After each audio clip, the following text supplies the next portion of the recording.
Good morning, everyone, and welcome.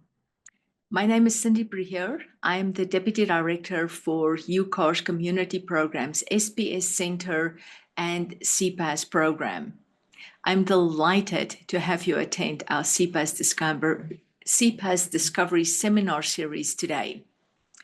Our CPAESS scientists do everything from explore the ocean depths, fly into hurricanes, model corona mass ejections, and unravel the mysteries of the Arctic. We want to share this with the public, with NCAR and UCAR community, as well as our many colleagues in universities and federal agencies across the globe. Just to orientate you for today, we are going to use Slido for questions. That is located just below this presentation. You can post questions to our speaker at any time during the presentation, and we will answer the questions at the end of the presentation. Today, it is my sincere pleasure to introduce our speaker, Dr. Charlotte Waterfall. Charlotte received her PhD in astrophysics from the University of Manchester, and for her thesis work, she modeled variable emissions from flares on young stars. She continued as a postdoctoral researcher at the University of Central Lancashire, specializing in heliophysics and space weather.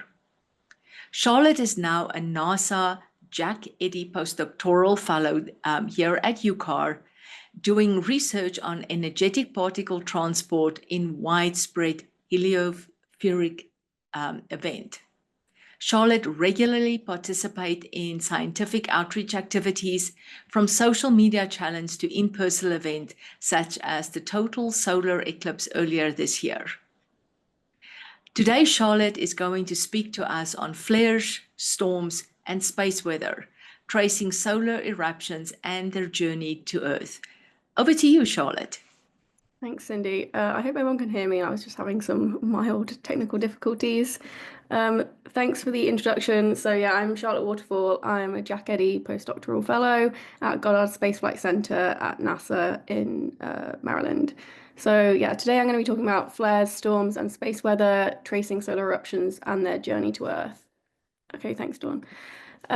So I'm going to start a bit with my background. Obviously, I'm not originally from America. I'm from the UK. So I did my master's in physics from Lancaster University. My thesis was all about nonlinear plasma diffusion in giant planet magnetospheres. And then I did my PhD in astrophysics from University of Manchester. And that was more about star formation and modeling the variable radio emission from young stellar flares. I started my first postdoc during the pandemic in 2020. At the University of Central Lancashire, where I specialised more in space weather and the forecasting of large solar eruptive events. And that brings me to now, where I'm a Jack Eddy Fellow at NASA Goddard, and I specialise in widespread SEP events. Now, I believe there's quite a range of expertise in the audience. I know there's a few general public kind of vague interest in astronomy people out there. So don't worry if you don't understand terms like SEP events. The goal of this presentation is to kind of give you a fairly gentle introduction to all things heliophysics. So by the end, you'll hopefully understand captions like this, where we have an image of the sun and the solar corona during GLE 59 taken by SOHO, showing a halo CME and ongoing widespread SEP event. The CME was accompanied by an X-class solar flare and induced a G5 geomagnetic storm on Earth. Now that might sound kind of foreign to a lot of you, but don't worry, we'll get there. And at the end, you'll know what all these terms mean. So I'm going to start at the sun, where everything began. So the sun is classified as a yellow dwarf star. It's a pretty generic star. There's lots of yellow dwarf stars out there. It's about 4.5 billion years old. It's currently in its main evolutionary phase. It's called the main sequence. This is where it will spend the majority of its lifetime fusing hydrogen into helium. And then in about 5 billion years, it will move on to its next phase, which is called the red giant phase. A common myth about the sun is people believe it will go supernova when it ends its life, but that's not true. It's simply not massive enough. It will end its life as a white dwarf. So the region of space that the sun influences is called the heliosphere. And then following on from that, heliophysics is the study of the sun and how it influences this space, or pretty much the solar system. So I'm going to start pretty much with a gentle introduction to the sun, but everything in this talk falls under the heliophysics umbrella. So the sun itself is comprised of about 73% hydrogen and 25% helium. The majority of the universe is made up of hydrogen, as you may or may not know. Another common myth about the sun is that it's gas or liquid or whatever, but it's actually plasma. So this is the fourth state of matter. It's simply too hot to be any of the other three states. And it's comprised of several layers that vary in temperature, although each one of these layers is extremely hot. So at the center, I'm just going to run through these layers quickly so you have a general understanding. So at the center, we have the core. This is pretty much the powerhouse of the sun. It fuses hydrogen into helium. It's the hottest part of the sun. It's about 15 million degrees. And this pressure from this fusion balances the gravitational pressure. So the sun is currently in a stable state for the next 5 billion years or so. The next two inner layers are the radiative zone and the convection zone. These layers are pretty self-explanatory. They're basically to do with transporting the energy from the core out into the outer layers of the sun. So the radiative zone transfers this energy via radiation, and the convective zone transfers this energy via convection. Here the temperature has started to drop, so now we're down to about 2 million degrees in the convection zone. And then the next layer is probably one of the more well-known layers. It's the photosphere. So this is, for all intents and purposes, the surface of the sun. So like I said, the sun is plasma. It's not solid. There's no actual surface of the sun. You can't, well, aside from the intense gravity, you couldn't just land on the sun and walk around. But this surface of the sun is what you see in visible light when you look at the sun. So if you have an appropriate solar telescope with a solar filter on and you looked at the sun in white light, this is the layer that you're seeing. And again, the temperature has dropped now. Now we're in this outer region to about 5,000 to 8,000 degrees. And a common feature of this layer, which is highly recognizable, are sunspots. So I'm going to take a brief interlude to talk about sunspots and the solar cycle because they are very relevant to this talk. So sunspots, they're basically these darker regions that you see on the photosphere, and they're caused by disruptions to the solar magnetic field. So all stars have a magnetic field. Sometimes they can be quite stable, sometimes they can be very chaotic, depending on the star. And for the sun, if the magnetic field becomes tangled in, a local concentrated region and it starts to poke through the photosphere, then the plasma in this region, it can't flow properly, so the temperature drops. So when you look at it in these kind of images, this drop in temperature appears like this dark sunspot, which is appropriately named. You can have just one sunspot by itself, or if it's a kind of chaotic region, you can have multiple sunspots, and then it becomes a sunspot region or an active region, which is just a group of sunspots. These regions, they're still very hot. They're still 4,000, 5,000 degrees. They're just cooler than the surrounding plasma, so they appear quite dark on these images. So the sunspot regions, they can have a variety of shapes, sizes, different sunspot numbers in the active regions, and each one is assigned a magnetic classification based on their complexity. I'm not going to go into what these classifications are. They get a bit complicated, but all you need to know is the more complex the sunspot's magnetic field is, the more likely it is for the magnetic field to then become very unstable and erupt. And I'll talk more about the eruptions later. They're kind of a key point of this talk. So we can track the sun's activity with this sunspot number. So there are various methods and calculations to count the number of sunspots on the sun's surface. And the sun's activity is not constant. It varies over a roughly 11-year cycle, which we call the solar cycle. It's, like I said, it's roughly 11 years, and it starts and ends with solar minimum. So this is where the sunspot number is its lowest. It can be 0 for weeks. We can see nothing on the sun, no big solar flares, no big eruptions. It's a fairly boring time in space weather. So halfway through the cycle is when we have solar maximum, which is an interesting time, is where the sunspot number is the highest and there's lots of activity. And I'm sure you've all seen the increased activity on the sun this year. It was recently announced that we are currently at solar maximum for this solar cycle. So you can see this plot here on the bottom. On the vertical axis, we have the sunspot number and then the time period along the bottom. So starting in 1970, we had solar cycle 20, and then they just increased the number. So 21 was pretty active, 22, and then we have solar cycle 24, which was the last complete solar cycle. That was pretty small. There were a few interesting eruptions, but nothing that impressive. And then solar cycle 25, which we're currently in, is overperforming with our predictions, which is, well, exciting for me at least. And yeah, so that's an interlude for sunspots on the solar cycle, and now back to the final couple of layers of the sun. So after the photosphere is the chromosphere. This is a thinner layer, and the temperatures start to rise again. So from the photosphere, we're at 6,000, 7,000 degrees. Now we're up to 50,000 degrees. It's climbing again. And this is where you start to see more of the plasma features. Like here in this image, you can see this big arc of plasma. This is a photo of the chromosphere. And then the final layer, which is my personal favorite layer, is the solar corona. So the corona is the outer atmosphere of the sun.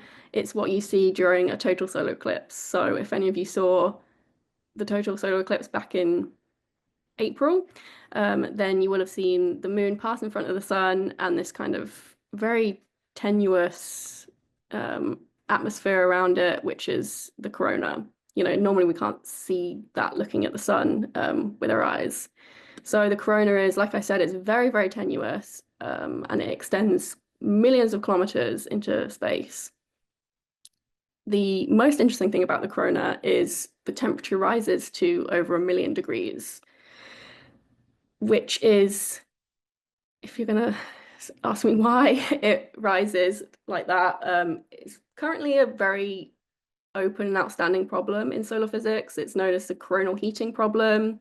It's puzzled scientists for quite a long time. So we have in the bottom left here just a plot of the height in the solar atmosphere versus the temperature. You can see all these layers. It kind of rides around a few thousand degrees and then it suddenly jumps up to 1 million degrees in the corona. It's a puzzling phenomenon, but there are popular theories to explain why this happens, and that includes the transfer of energy via waves and also nanoflare events, which are sometimes known as campfires. So they're basically teeny tiny solar flares, but there's so many of them that they could contribute to this coronal heating. So there was a very nice set of images produced by Solar Orbiter, which is this spacecraft from ESA, the European Space Agency, and they detected evidence of these campfires or nanoflares, and they're very small, so I don't know if you'll be able to see them in these images, but the arrows are basically pointing at these very small brightenings, which are these campfires. This was a very impressive image when it first came out. Solar Orbiter is one of the more recent spacecraft to have launched to study the sun. It's a very exciting mission. The other mission, which is my personal favorite, is the NASA's mission, the Parker Solar Probe. Again, it was a fairly recently launched mission. It's actually the first manned object to pass through the solar corona, which is this, like I said, the outer atmosphere. This was a very nice set of images, again, sent back by Parker as it passed through the corona. If you're going to ask me how a spacecraft doesn't immediately burn up when it moves into this 1 million degree region, I tend to use the analogy of it's like putting your hand into a 400-degree oven. It's not going to immediately burn you. This corona is very, very tenuous. It's not, the same as putting your hand into a pot of boiling water. So Parker Solar Probe, it's due to make Many more passes through the corona. The next closest approach is actually next week, whenever Christmas Eve is. I can't remember what day that is. So this, on Christmas Eve, Parker will pass about 6.9 million miles within the sun, close to the sun. So yeah, very exciting Parker Solar Probe mission ongoing. And it's not, so Solar Orbiter and Parker Solar Probe aren't the only missions that study the sun. There's a whole fleet of spacecraft currently operational as well as planned. So there's a mission called Vigil that's being planned to launch by ESA in 2031, I think it is, which is specifically for monitoring space weather and eruptions on the sun. There are also some missions which aren't primarily designed for studying the sun, but sometimes serendipitously observe these solar events, so these solar eruptions, so things like Voyager. There's a mission called Bepi-Colombo to Mercury, which occasionally detects these eruptions as well. Now, I'm not going to go through all these spacecraft, but I am going to highlight three, which I will talk about or will mention quite a lot through this talk. So we have Stereo. I know some people might be familiar with Stereo. So it's actually two spacecraft. So we have Stereo A and Stereo B. An interesting thing about Stereo when it was launched, so it was launched in 2006. It wasn't launched into orbit around Earth. It's basically, we have Stereo A, which is ahead of the Earth in its orbit, and then B, which is behind the Earth in its orbit. So it gives us a nice kind of different view of the sun.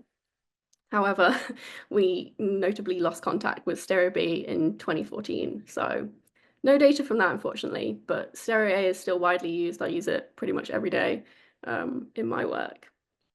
And then the next one we have is SOHO, which is the Solar and Heliospheric Observatory, another NASA mission. So it provides extreme UV images of the sun, but probably the most well-known images are the images of the coronal mass ejections it produces. So like in the top right panel here, I'll get onto more of identifying these CMEs and these images soon. Again, that one was launched in 1995. So this really improved the research on coronal mass ejections when this one launched. And then finally, we have SDO, which is the Solar Dynamics Observatory. Again, it's in orbit around Earth, and it mainly takes images in extreme UV. This is probably, if you've seen images of the sun in media, things like that, then you've probably seen images taken by SDO. It was launched in 2010. There is a slight caveat with SDO data currently. The data servers that host the data from SDO, they're in Stanford, and there was a flood recently and they're currently damaged. So we can't actually get any live data from SDO at the moment. Hopefully it'll be fixed in 2025, but yeah, it's a bit unfortunate. But just in case you go to the SDO website, you won't be able to see any recent images. So like I said, SDO is the most popular one, and for good reason. It captures the sun in multiple wavelengths, and each wavelength is used for identifying specific features at specific temperatures. So this image here, hopefully you can see my cursor. So this yellow one on the far left of the middle row. So this is the photosphere, so the surface of the sun, like I described earlier. So this number 4,500 is a wavelength. So this is angstrom. It's just a different unit of length that we use in solar physics. So this is good at highlighting temperatures around 5,000 Kelvin, 5,000 degrees. And then if you move up to this middle one here, 304 angstrom, this is more for the chromosphere, so looking at 50,000 degrees. And then if you jump right to the end here, this is, again, one of my personal favorites, 131 angstrom, which is good for looking at flaring regions, so superheated, millions of degrees. So the benefit of all these wavelengths is you can study one event and see, you know, many different features. So I'm hoping this video works. So this is a video, yeah, great. So this is a video of an eruption taken by SDO in 4 different wavelengths. So you can see this one on the far left is for the chromosphere, and then moving more into the corona, you can see this atmosphere kind of feature. Let's see if I can play again. Yeah, so you can see you can kind of identify various features. Some things look different in different wavelengths. It's just a very impressive spacecraft. Well, when we can get the data from it. So that leads me nicely into talking about solar eruptions, which is kind of the meat of this talk. So a solar eruption is basically a blanket term to describe any release of energy or matter from the sun's chromosphere corona. There are different types of solar eruption. They are very often confused in media and in the general public. So I'm just going to run through the types. So we have prominences and filaments. We have solar wind and coronal holes. It's in brackets because it's not a traditional eruption. And then we have more of the big ones, which are solar flares, coronal mass ejections, and solar particle events. So starting from the top, I'm going to go through solar prominences and filaments. So a prominence is basically a large plume or arc of plasma that extends out from the sun. They can last for several months, they can last for a couple of days. Sometimes they're ejected off out into space, and in that case, they're often associated with coronal mass ejections, or sometimes they just decay away back into the sun. This is my favorite photo I like to show of a prominence. This was taken again by Solar Orbiter a few years ago. This is an extremely large prominence, let me just caveat that, but hopefully you can see, it's a little dark, but hopefully you can see this ginormous plume of plasma extending out from the sun. This was a very, very impressive photo, again, when it was first released. Now, typical of scientists, solar prominences and solar filaments are actually the exact same thing. They've just given them two different names, all depending on the angle which you view this plasma structure. So a prominence in this bottom left-hand figure is the arc of plasma, and it's highlighted against the darkness of space, so it appears very bright. But then if you look at the same plasma arc against the sun, it appears dark. It appears like these dark little worm string-like features. This is because the sun is so hot in comparison, it just looks dark. It's just a viewing effect, basically. But prominences and filaments, they're exactly the same thing. Just remember that if you ever see them mentioned. And then next we have the solar wind and coronal holes. So the solar wind is a very important feature in heliophysics. It's this stream of charged particles. It's constantly flowing outwards from the sun into space. It can have a range of speeds. It can have a slow solar wind, which is about, when I say slow, it's about 200 to 300 kilometers per second, up to fast speeds of, I mean, it can get up to 1,000 kilometers per second, but a fast solar wind is normally around 700 kilometers per second. We can see the solar wind streams from different regions. It's quite an open area of physics research, the solar wind, and where it originates from. But one of these places is coronal holes. So when we look at, so this is a specific wavelength from SDO, which is good for looking at coronal holes. So in this wavelength, these holes appear as these dark regions. And what they are basically regions of open magnetic field. So a closed magnetic field is basically when it loops out at the surface and then it comes pretty much straight back down. You know, it has 2 foot points. An open magnetic field is, it appears to only have 1 foot point, so it just arcs straight out of the sun. It does eventually come back because you can't truly have, you know, a monopole, but it appears open in this sense. So when we have these open field regions, basically it funnels the solar wind along these lines into space. And if a solar wind stream, if these charged particles hit the Earth, then that's when we can start to see aurora. So it's not an eruption in the usual sense, but it does cause, you know, space weather effects like the aurora. Okay, and now we're getting on to the more interesting eruptions. So I'm going to start with CMEs, or coronal mass ejections.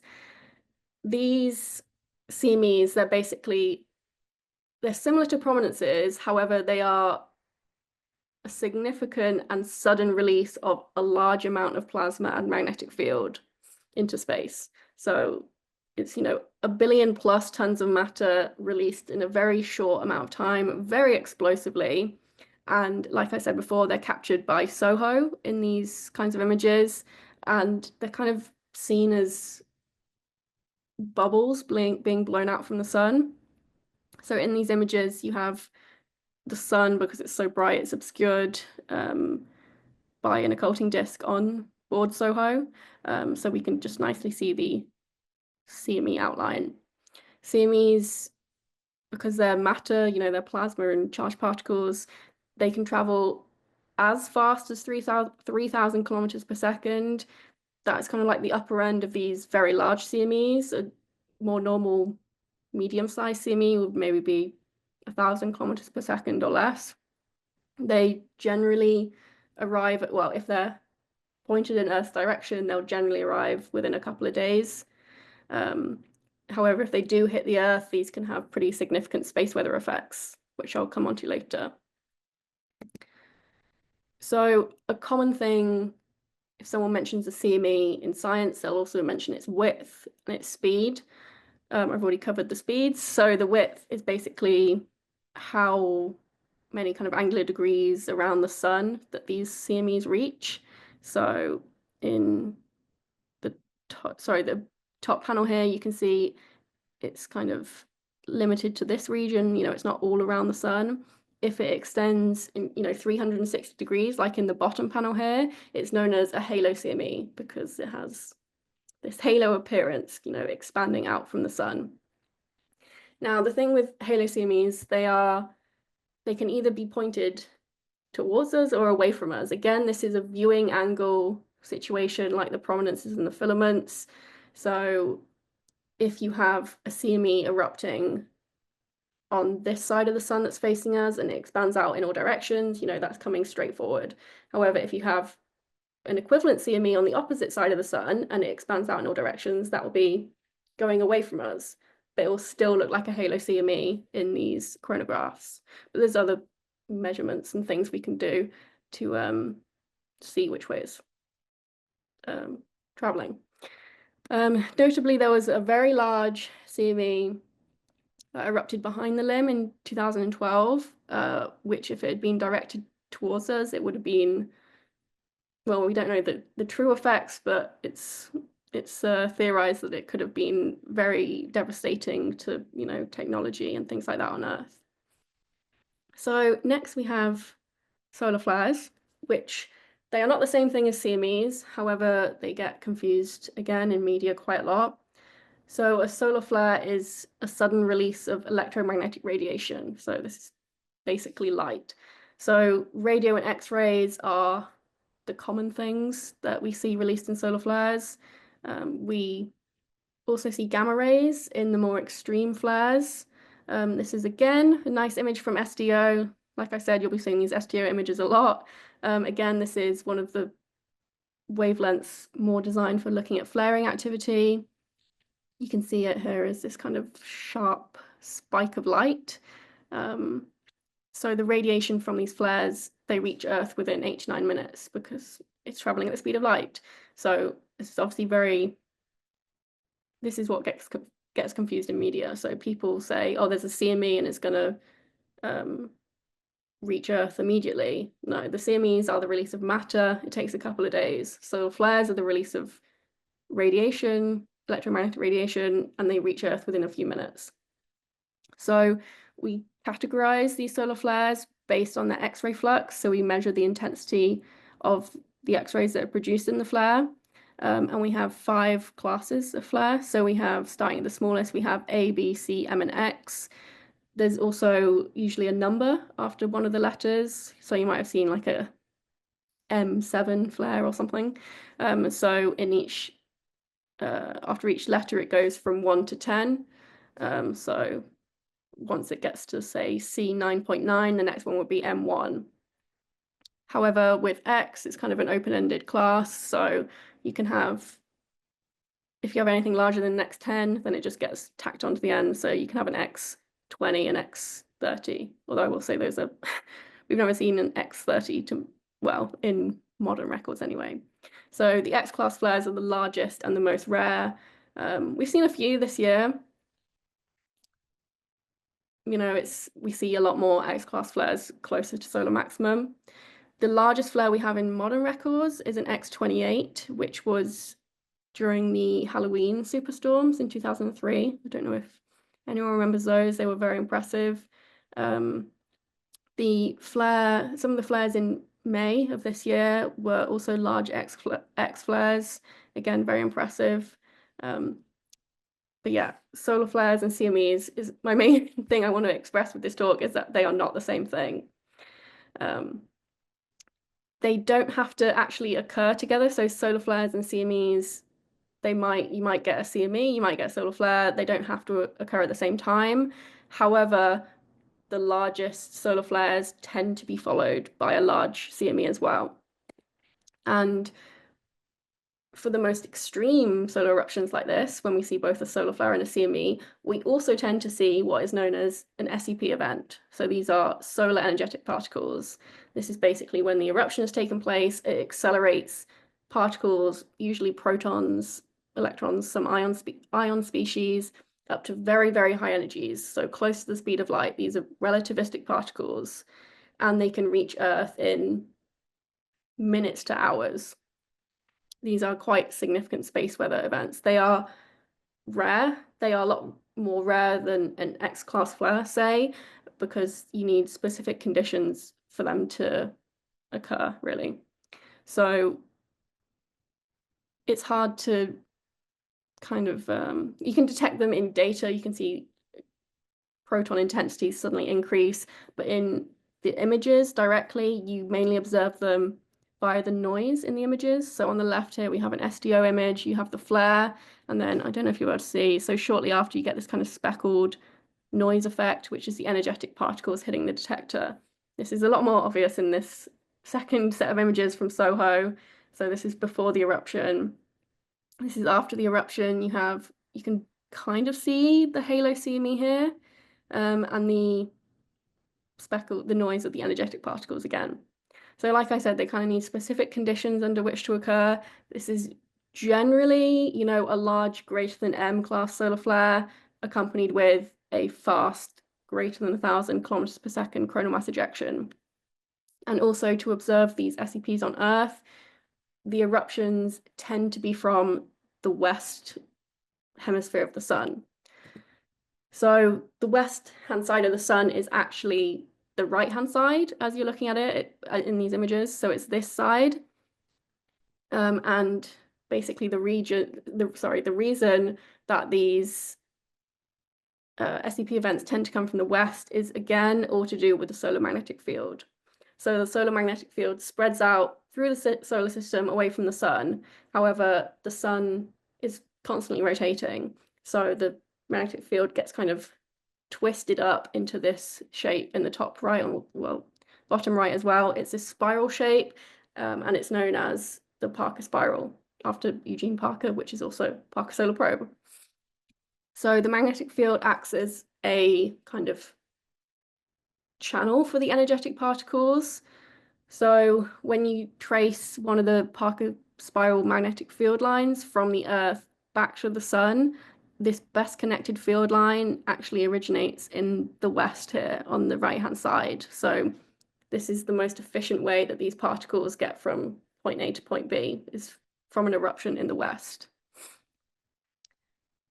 And now we've kind of covered how they get to Earth. This leads me very nicely onto more of space weather stuff. So like I said, everything in this talk falls under the heliophysics umbrella. Space weather is more of a kind of practical application of these eruptions and what happens to, you know, life and technology on Earth, whereas heliophysics is more the pure science study of these things. So like it says here, the particles and the radiation from these eruptions, they're hurled through space, and if they reach Earth, they can have a wide range of effects, which falls under this space weather umbrella. It has little to do with actual terrestrial weather. That's a separate thing. So space weather it covers a whole wide variety of things that can affect many different industries and people. So we have, I mean, this is just a nice infographic which kind of covers most of the main ones. So things like astronaut safety, airline passenger radiation doses, anything that uses GPS could potentially be affected by these eruptions. Power grids, that's a common one. There's pretty much anything you can think of that uses technology could potentially be affected by an extremely large eruption. Now, we classify the kind of severity of these space weather disturbances through different scales. So we have 3 different space weather scales that I'm going to go through. So the first one is the geomagnetic storm scale. After the events of this year, some of you might be more familiar with this scale. So it goes from G1 to G5, where G1 is the most kind of minor geomagnetic disturbances, up to G5, which is the most extreme. So a geomagnetic storm is basically a disturbance in the magnetic field that's caused by energetic particles hitting the Earth. So these energetic particles, they come from either CMEs, solar wind, or SEP events, like I've discussed, not solar flares. So the geomagnetic storm scale is kind of also categorized by this KP index, which indicates the level of disturbance to the Earth's magnetic field. So KP goes from, I think it's 1 to 9. A G1 is about a KP of 4 or 5, and then a G5 is more of a KP 9. G5s are obviously extremely rare, typically once per solar cycle, so once per 11 years. The last one we had was, I believe, the one in May this year, if you saw the aurora from that. I unfortunately did not. It was cloudy where I am. But I don't know if you can see some of the side effects that are listed here. So with G1, with minor storms, you might have weak power grid fluctuations, minor impacts on satellites, aurora typically at, the highest latitudes around the poles, and then up to the extreme G5 storms. Okay, it's a very extreme description. It says blackouts or complete collapse of power grids possible. There is a lot of scaremongering and that goes on in media to do with these extreme storms. I kind of have to do a lot of like mitigation on social media when these things happen, because people get worried that, the whole world is going to have a blackout and we're going to go back to the Stone Age. That is an extremely rare circumstance. We saw a G5 in May, and we didn't have the collapse of power grids. However, again, like the solar flare classification, the G5 is just the largest label we have for these. So you could have a G5 that's the size of the one in May, and you could have one that's 1,000 times larger, and it would still technically be classified as a G5. But yeah, that's just the feature of these scales. So one of the things I mentioned for geomagnetic storms, one of the main side effects that people get to experience are the aurora.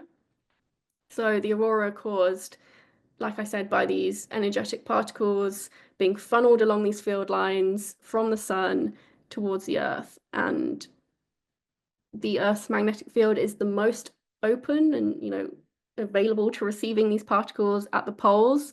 So this is where you see the most auroral activity is towards the poles. If it's a more extreme storm, we're getting higher flux of these energetic particles, then you'll start to see them at lower latitudes. So the energetic particles enter the atmosphere, they collide with the neutral atoms, so oxygen, nitrogen, everything like that, and the collisions cause energy to be released as light. And then the color of the light released depends on the type of atom that's been hit and its altitude. So the most common aurora that we see is green, which is produced by oxygen atoms about 60 miles above us. Then we have red aurora, which are also very common. Again, they're oxygen atoms about, higher altitudes, 100 to 200 miles above us. And then if you see blue and purple, it tends to be from nitrogen atoms. And if you're in the northern hemisphere, of course, it's the aurora borealis. And then if you're in the southern hemisphere, the southern lights are called the aurora australis. So The next space weather scale I want to talk about is the radio blackout scale.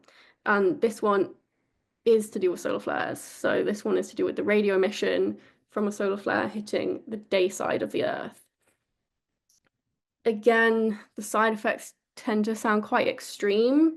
So again, it goes from R1 to R5. R5 is the most extreme.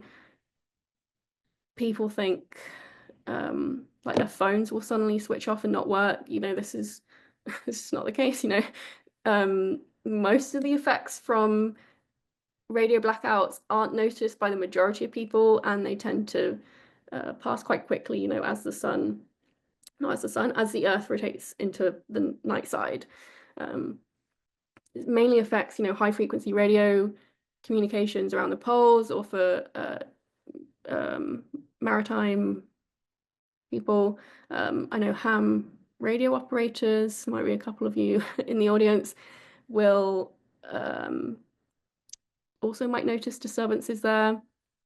Again, so this R5 typically caused by an X20 flare. These are very rare. I can probably count less than 10 that have occurred in the last few decades. The last R5 storm, I think, was in 2005. They're very rare. They're possible, but we don't tend to have to worry about these. More of the often ones I see are, R3, which are around an X1 flare, but it lasts maybe an hour. And then the last space weather scale I want to talk about is the solar radiation storm. So solar radiation storm is caused from SEPs, solar energetic particles, hitting the Earth. So these are from the most explosive, powerful solar eruptions. And these are a major hazard to airlines and astronauts.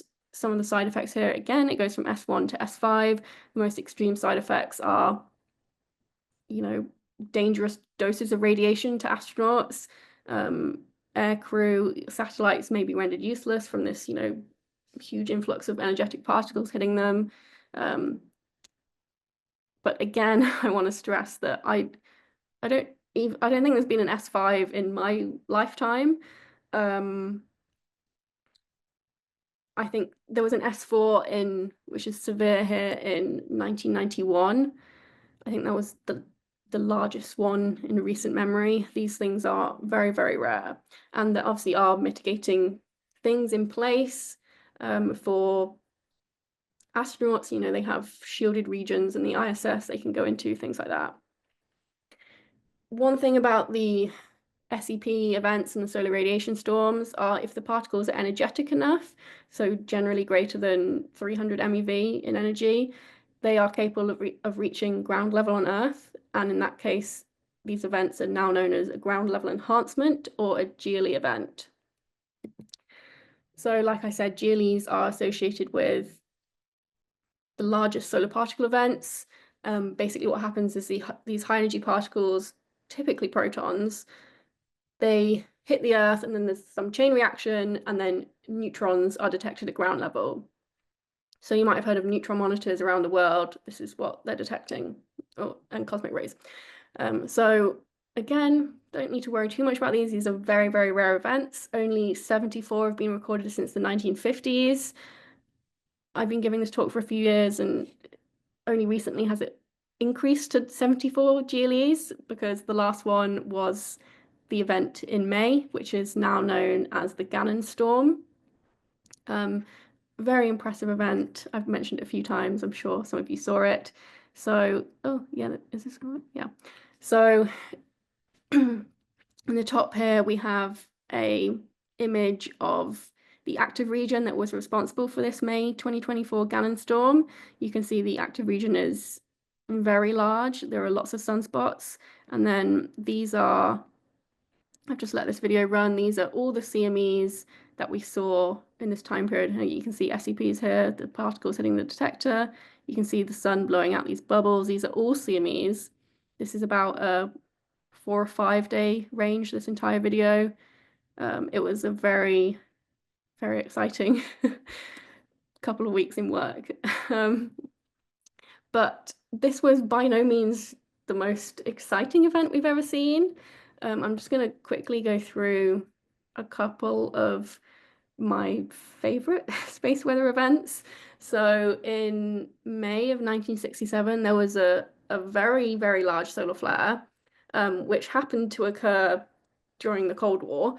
And basically a bunch of the US radar systems near the poles blacked out, and they were suspicious of why this radar has suddenly gone out, before some scientists suggested that it was possibly a solar flare.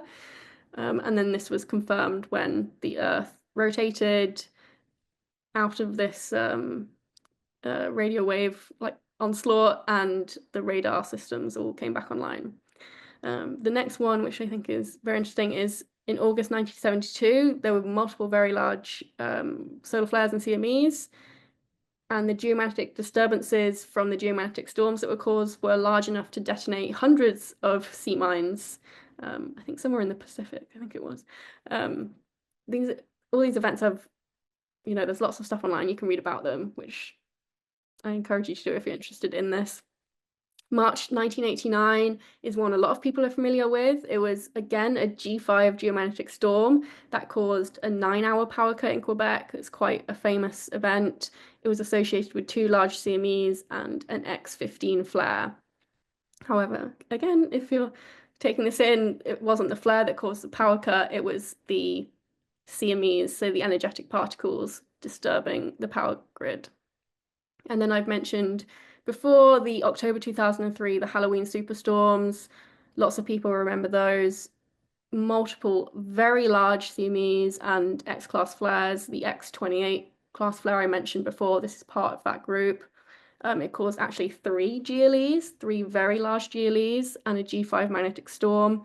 And we saw aurora very far south, like in the Mediterranean, Florida, those kind of places.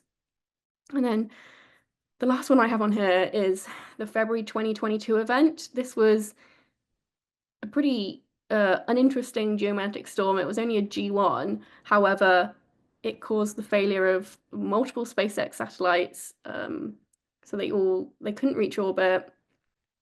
I'm sure many of you remember this, but I think it just goes to show the power of these storms and why they're important to study and to be able to forecast. If memory serves, this storm, well, the disturbances were predicted, but they chose to launch anyway. So, yeah. And then I'm going to briefly talk about this August 1972 event again, because if you've noticed the date, it was during the Apollo era. And, okay, so on the bottom here, so we have Apollo 16 and Apollo 17. So this huge space weather event, this huge solar eruption occurred between the 2 missions.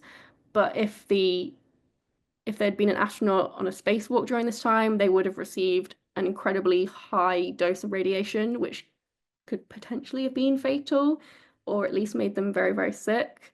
So you can see here, this point here is this August 1972 radiation dose rate. Again, stressing the importance of forecasting these events, especially as kind of our reach into space and technology improves. I can't really give this talk without mentioning the Carrington event, which is probably the most famous event in space weather and heliophysics. It was the most intense geomagnetic storm ever recorded. It occurred in 1859. So, there was no satellites or big power grids to worry about. However, telegraph wires were fried, and they saw aurora down to the equator.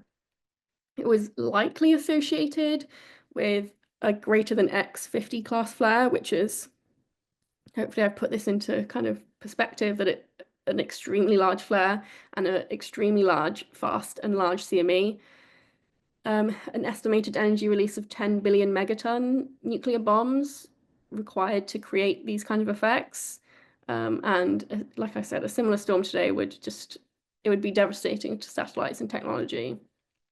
So on the left here is a sketch by Carrington, obviously the storm is named after, of the sunspot region, of the active region. And then on the right here, we have a size comparison with, so on the bottom here is the Gallon storm, active region from May, and then the Carrington event sunspot region. So you can see not a dissimilar size. Size is not necessarily an indicator of the size of a solar eruption that could take place from an active region. But generally a large active region produces large solar eruptions. And then the final events I want to talk about are more historic events, so around 700 AD, that were detected. They're called the Miyake events. They were detected through the analysis of carbon isotopes in tree rings, which I think is a very fascinating kind of cross-discipline research area. So they basically measured the carbon levels and they found these spikes. Originally, I think this pink one, I think it was this pink one in the middle was the original Miyake event that was discovered. The isotope concentrations were 20 times higher than normal. We've since discovered all these other ones in tree ring data, but they are one of the theories as to what caused these spikes are an extremely large solar particle event, an extremely large solar eruption. We've also managed to, kind of cross analyze these with the analysis of ice cores and seen similar spikes, all things that you'd expect from a solar particle event like this hitting the Earth. Again, if something like this happened today, it would be a very large G5 storm, let's put it that way. So that kind of brings me on to space weather forecasting. I'll just briefly say it's obviously a very important area of research to be able to predict the scale and impact of these events. It's important not only to physicists and researchers, but also to industry. So we have NASA's CCMC, which is the Community Coordinated Modeling Center. It supports and hosts many different types of space weather environment forecasting models. Some of them predict, the length of these events. Some of them predict how intense the particle fluxes will be, things like that. But I will say it is a very, very complex topic. It is very difficult to predict when one of these eruptions will occur. We can see the active regions that are associated with these eruptions. We can see them developing across the sun as the sun rotates, but knowing when and how large an eruption might be from one of them is a very complicated area of this research. And obviously, as spaceflight continues to expand, understanding this behavior becomes a much more pressing problem, especially as we branch out to areas like the Moon and Mars, which don't have the protective magnetic field that Earth has. Like I said, with the radiation storms for astronauts, they'd have to be in a shielded area. Similar considerations have to be made for this kind of interplanetary travel.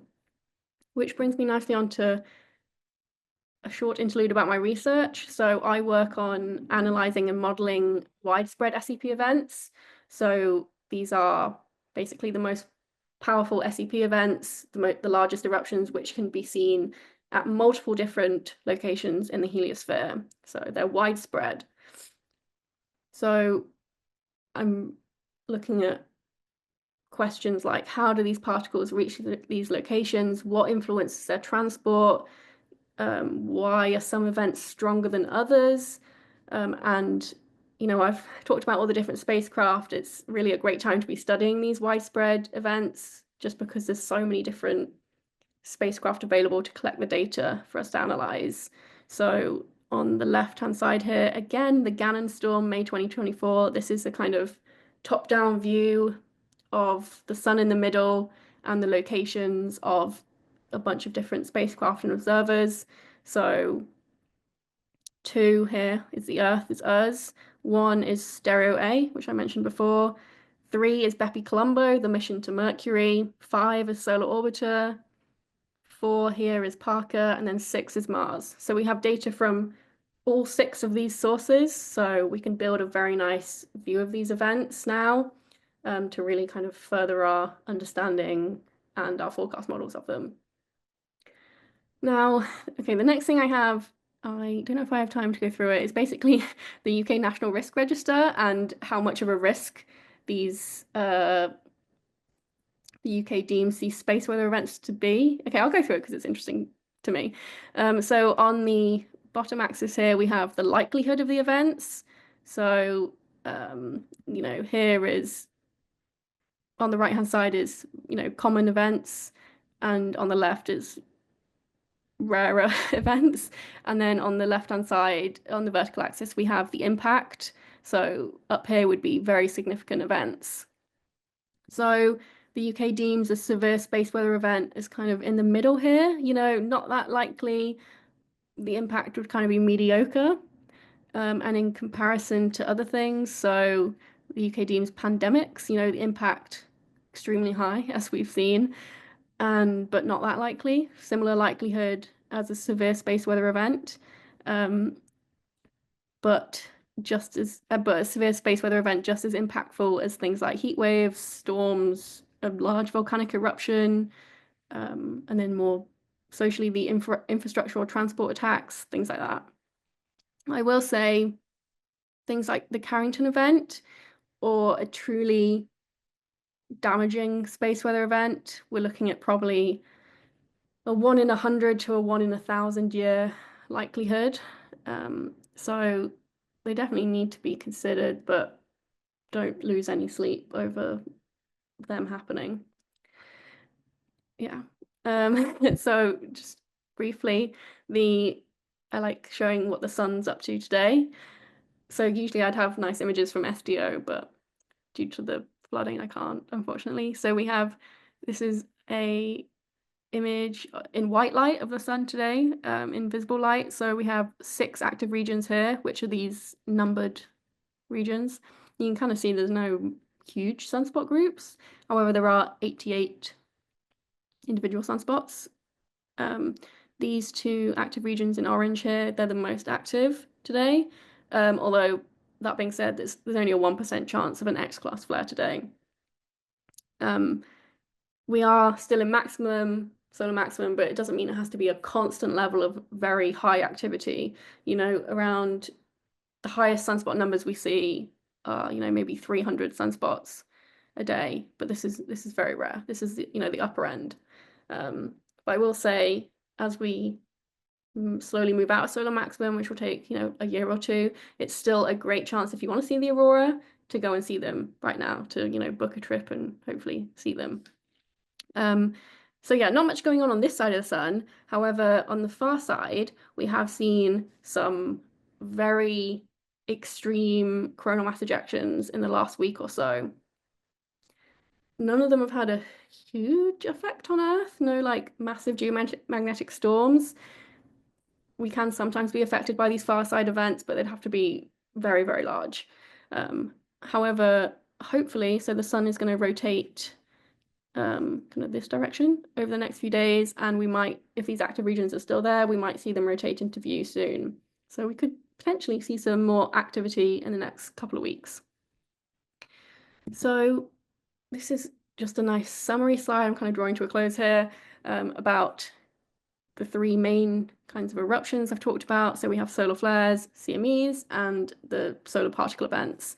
They're individual products, electromagnetic radiation, energetic particles, and, kind of extra energetic particles, if you want.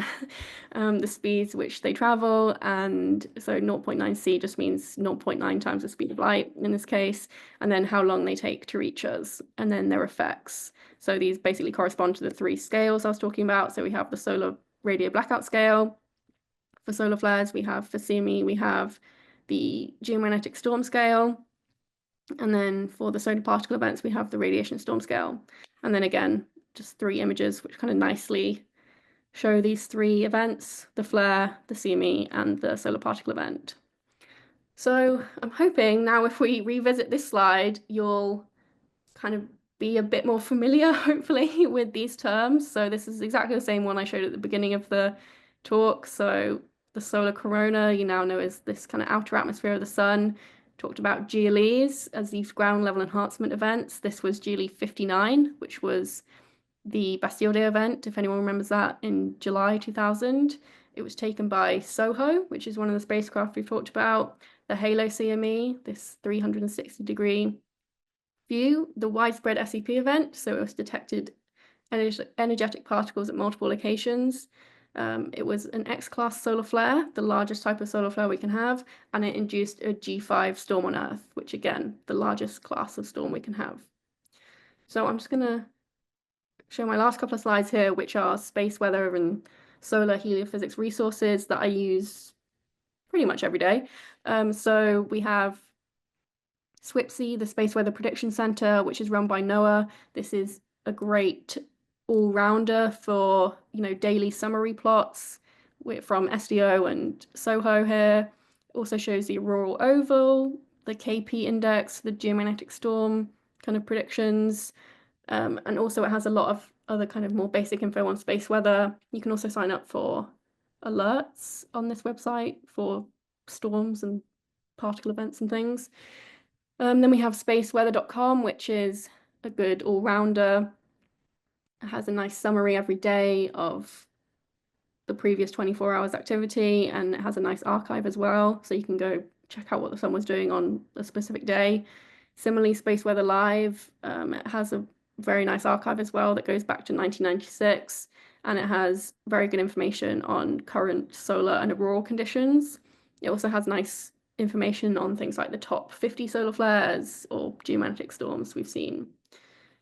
So Aurora Watch is a UK-based app. It will send you alerts for Aurora. I just like to include it because it was developed by my colleagues at Lancaster Uni.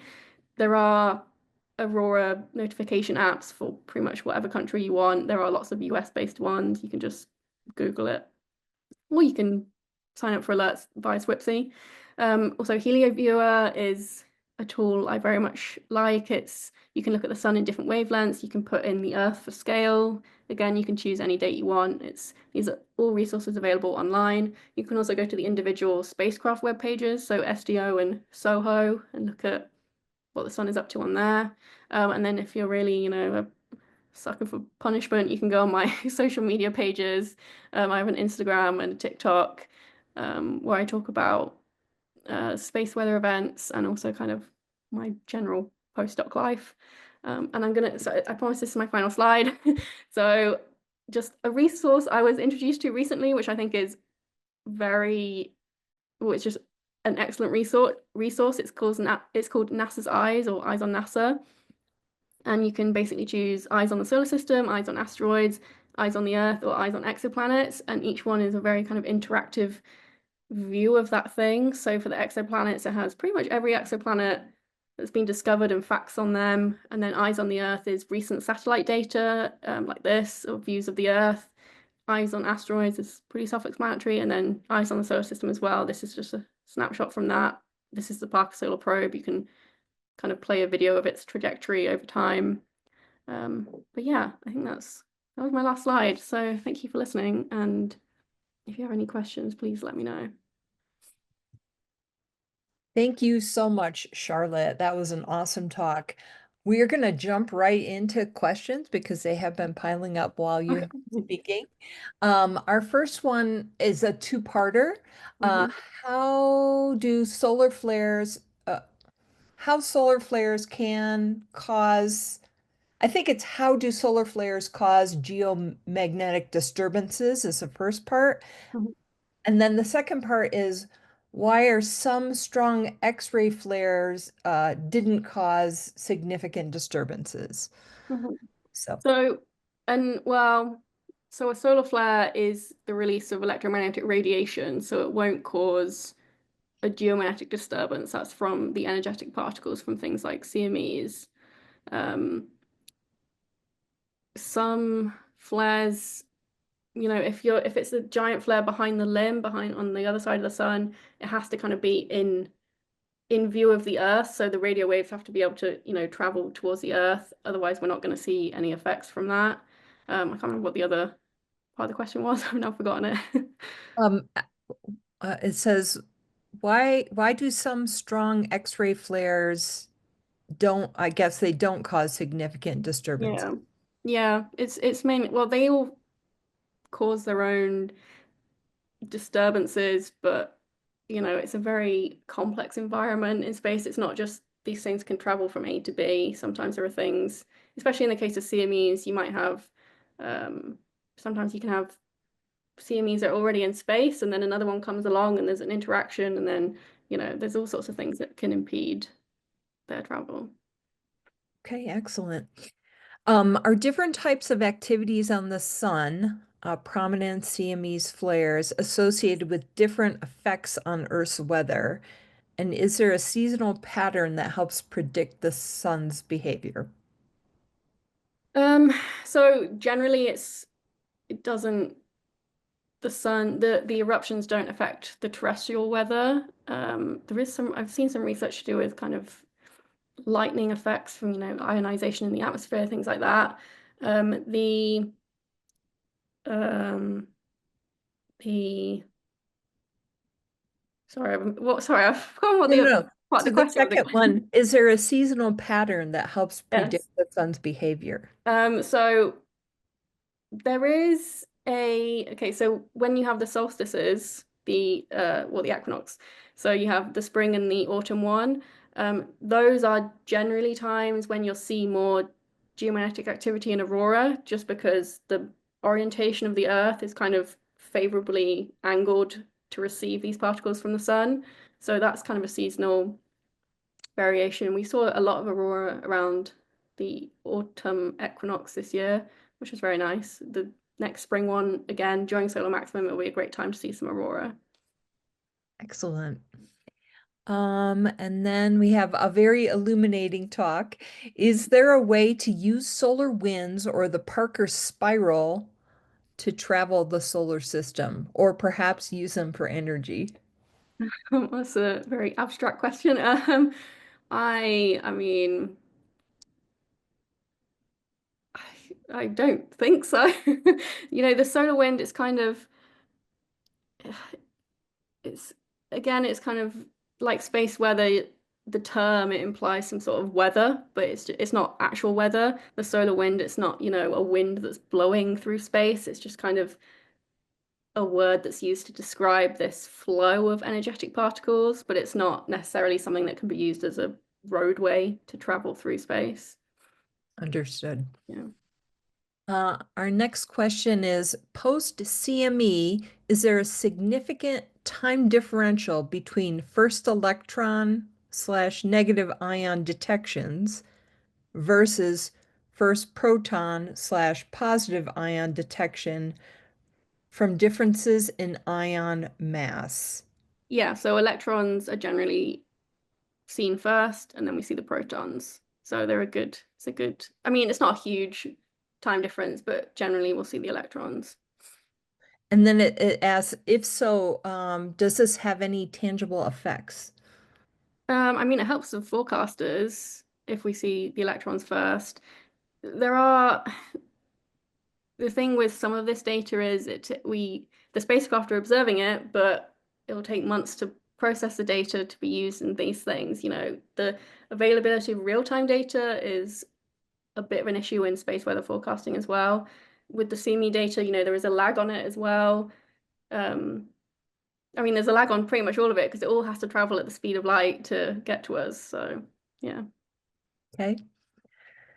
Then we have a comment. It says August 1972 mine disturbance was in Gulf of Tonkin during Vietnam War, to be specific. And then it says 1989 Hydro-Quebec event was caused by ionospheric currents producing large currents in the power grid, not by energetic particles. Do you have? I mean, it was caused by those things, but preliminary, it was the energetic particles that, yeah, impacted the atmosphere. Got it. And then we have, does other space weather affect our solar system? Like that emitting from pulsars or magnetars? Does Yeah. this, okay, So, yeah, so this is more in the realm of galactic cosmic rays. So a cosmic ray is basically any energetic particle. So you can have solar cosmic rays, which are the energetic particles I've described, these high energy protons. But then galactic cosmic rays are things from, outside our solar system. They tend to be more extreme because obviously they're from further away. They need to be more extreme to reach us. But yeah, there's quite a famous example with a cosmic ray bit flip where someone was playing a Mario game and supposedly a cosmic ray hit the game and it caused a bit to flip and then it affected something in the level. I don't know if someone else can correct me on this or you can go look it up. But that's the kind of thing that can happen. It's very rare, obviously, but you see all kinds of these effects from cosmic rays. Cool. There's a second part to that question that says, does the sun's magnetic field protect us somewhat from external weather? Yeah, so the sun's magnetic field, kind of the influence of it forms this heliosphere around us, which is a very protective bubble from some of these cosmic rays, from some of these extragalactic cosmic rays. Without this heliosphere, we would definitely be, open to the harshness of space a lot more. Yeah. Okay. Could a geomagnetic storm ever be strong enough to cause widespread illness/fatalities on Earth at ground level, or would the Earth's atmosphere magnetic field always protect us from that? I think it's when these events are talked about, it's generally said that we're pretty safe on Earth in terms of radiation levels. It's even for a very extreme one, it's, people in the flying at high altitude or astronauts. Those are really the ones who have to worry about it. I mean, I guess technically it would be possible if there was like a ginormous, like huge storm, but I think that would be maybe, one in 100,000, 1 in 10,000 year event, not something that's likely at all. Thank you. In 5 billion years, when the sun expands beyond 1 AU and engulfs Earth, the sun's average density will drop to like 0.001 that of air. Mhm. So it won't be like plunging into the sun as we know it. Will it just seem like an ever more intense solar wind? And how will this era of solar weather appear from Earth? So yeah, so the thing about the red giant phase is it- when it's mentioned, people kind of assume it's this rapid expansion of the sun into this red giant and it will suddenly swallow the Earth, but it will actually be, I mean, it will take a few million years to expand. So it will be this gradual heating and kind of decimation of everything in its way. Um, the it will technically be a bit less active in terms of, it's technically in its declining, dying phase, so there might be less flares and things. It tends to be the younger stars that are more active. But I guess, I mean, it's not really, I'm not familiar with that much research on kind of space weather effects on late stage stars. Like I said, it tends to be more on the early stage stars, but also, in 5 billion years, probably won't be here anyway. There's all kinds of things that could have happened to the Earth. We could have been hit by an asteroid or something like that. So, Understood. The next is a comment. Thank you. Very interesting. People are thanks. really enjoying your talk, Charlotte. Thank you. And then we have one final question. Does the sun have a unified magnetic field enhanced in the sunspots, or is it fragmented in said sunspots? I mean, if I understand the question correctly, so there's kind of a global magnetic field on the sun, um, which we tend to model as kind of like this dipolar field. So, the North and the South Pole. Um, it's it's not kind of fragmented as in there's like separate parts separate from each other. It's all interconnected, but it does have these like localized spikes where it is very concentrated. The thing with the sun is the magnetic field itself is, I don't want to say it's poorly understood, but it's a very open area of research. So as we approach solar maximum, the North and the South Pole actually flip. So it becomes very chaotic. People don't entirely understand why it does flip on this 11-year cycle. I mean, we encourage everyone to get into this kind of research to further understanding of these questions. But no, it's not kind of fragmented and separated off from the total magnetic field. Excellent. Thank you so much, Charlotte. I'm going to turn it back over to Cindy. Thanks, Dawn. Thank you very much, Dawn. Thank you, Charlotte. This was an amazing talk. Really appreciated it.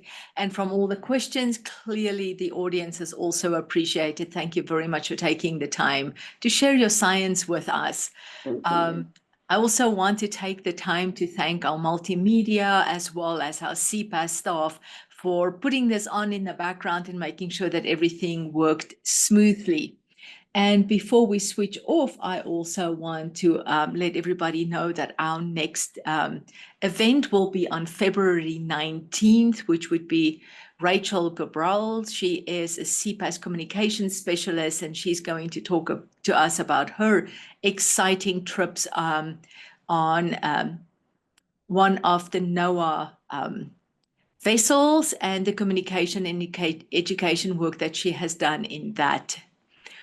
All our CPAESS seminars, including the one that Charlotte did today, is available on cpaess.ucar.edu/discovery seminars. So please follow that link that you can get from our CPAESS website to see all the previous as well as future seminars that we have. So with that, thank you very much, everybody.